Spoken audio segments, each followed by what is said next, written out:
channel. I am a slow traveling expat and I'm pretty much traveling around the world until I figure out where I want to settle down at. So join me and we're going to talk today about what I did. For the most part, I ended up going to teamLab's Borderless. So cool. This video, I'm not going to be necessarily talking through it a lot because there's a lot of things going on. There's a lot of visuals for the most part. But yeah, I think it's going to be very self-explanatory. This was one of the most interactive, fun experiences that I have done in a long time. And I'll just go over like the gist of everything else and how I was, I guess, influenced, impacted, how they got the creative juices flowing, and also challenges like how light, touch, smell, how your other senses work when you interact with like certain things and how you perceive light in all of the things. So hopefully you guys enjoy this video, and I did remember this time, like, subscribe, and share. All right.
Like, I love it. I have to keep on looking ahead because I might walk into a mirror, but this is like full of wonder, and it smells so good in here, I swear to God.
So this part was a bummer.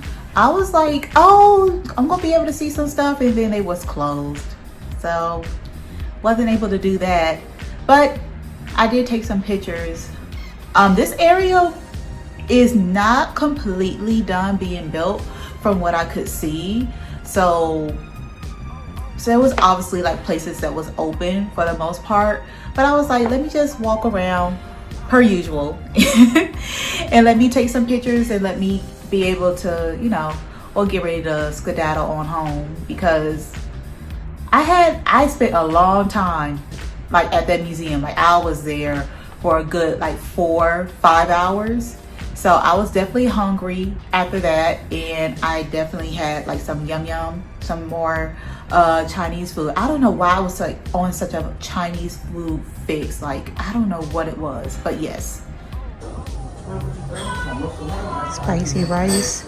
I don't know. This is some type of liquor.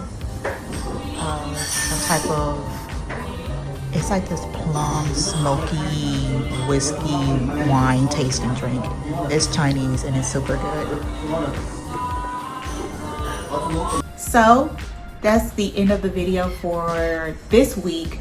But if you have any questions, anything you want me to make a video about, even if it's from my hair, just other things that you have questions about, either I'll answer you directly or I will make a whole video about it, depending on how significant it is and how many people have questions. You know, it depends. But like, subscribe, share if you care, and I will see you guys next week.